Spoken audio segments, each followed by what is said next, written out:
हमारा टेंसेस। तो टेंसेस में हमारा लेक्चर नंबर कौन सा है? तो आज हमने क्या किया? Review of present indefinite. Review of indefinite. Review का मतलब क्या है? लेक्चर नंबर 1 में हमने क्या किया था? प्रेजेंट इंडेफिनिट आपको बताया था कल। आज हमने किया रिव्यू ऑफ प्रेजेंट इंडेफिनिट। कि प्रेजेंट इंडेफिनिट का आज हमने जायजा लेना है, उसमें मजीद गहराई में समझना है कि ये है क्या। तो सबसे पहले हमने क्या करना है? उर्दू में इसकी उर्दू में पहचान है।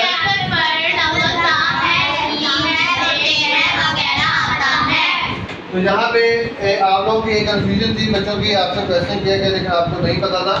तो ता के साथ है और ती के साथ है, लेकिन ते के साथ है क्यों आता है? आपको पता है कि ता है या ती है सिर्फ एक लड़का या लड़की की बात है, तो इसलिए एंड पर क्या आ रहा है? तो जब ते है तो ज्यादा लोग हो जाते हैं, प्लूरल। वहाँ पे सिंगुलर, यहाँ पे क्या है? प्लूरल। तो जब प्लूरल हो गया तो वहाँ पे हम क्या बोलते हैं? है।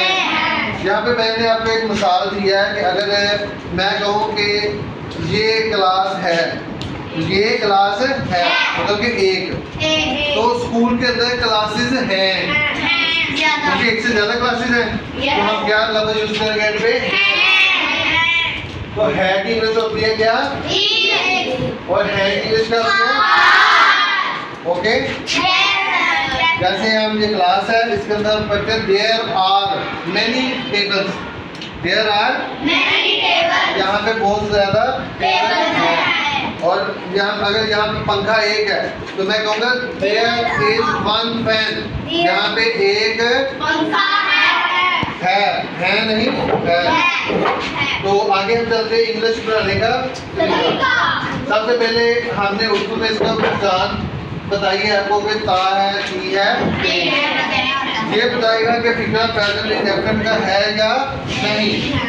जैसे देखो बेटा, वो स्कूल जाता है, वो स्कूल जाता है, तो यहाँ पे ता है बता रहा है कि ये फिक्रा कौन सा है? ठीक है। अब हम पढ़ाएंगे इसकी इंग्लिश। तो उर्दू में फिक्रे की और इंग्लिश में उर्दू इंग्लिश का जो फिक्रा उसमें डिफरेंस क्या है? सबसे पहले हमें क्या चेक करना है? डिफरेंस।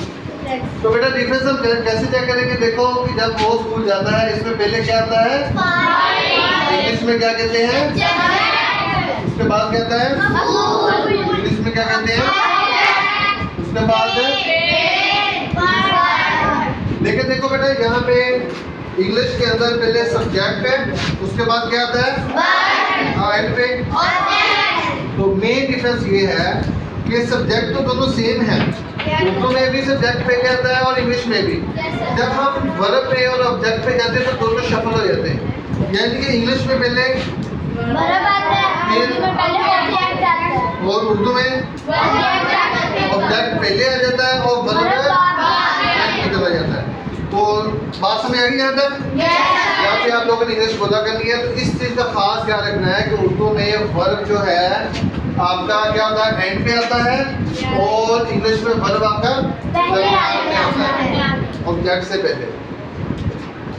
अच्छा बेटा, अब आगे चलते हैं तो हम फिक्र बनाते हैं। जैसे वो स्कूल जाता है, he goes to school.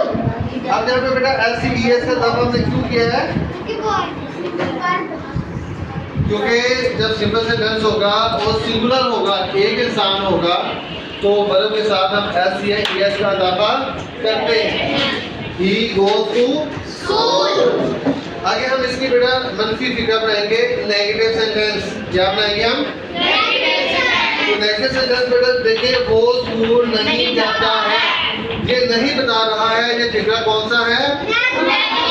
Negative sentence. तो जब हम नेगेटिव बनाएंगे तो हमें एक वर्ब के साथ उसके साथ एक हेल्पिंग वर्ब की जरूरत पड़ती है। वो हेल्पिंग वर्ब कौन सा? प्रेजेंट इंडेफिनिट में डू। क्या है? डज उस वक्त होता है जब मनफी फिक्रा होगा, सिंगुलर होगा तो ES लगा देंगे डू के साथ। ओके। तो क्या बन गया? ही डू के साथ ES का इजाफा कर does not go to school. He does not go to school। अब हम इसी का बेटा इंटरोगेटिव बनाएंगे, सवालिया फिक्रा। क्या बनाएंगे हम? सवालिया फिक्रा। क्या वो स्कूल जाता है? क्या वो स्कूल जाता है? यानी क्या सवाल है ना इसमें? क्या तो सवाल में देगा तो इन पे क्या आता है? Question mark. इन पे क्या आता है? Question mark. तो जब सवालिया बनाएंगे तो जो आपने अंदर यूज किया होता है हेल्पिंग वर्ब, उसको आपने स्टार्ट में ले आना है सेंटेंस के। उसको क्या करना है आपने? तो does he go to school? Does he go to school? तो बेटा ये आपका आज का रिव्यू हो गया प्रेजेंट डेफिनेट का। तो कल थर्ड लेक्चर हमारा होगा प्रेजेंट इंडेफिनिट का ही होगा।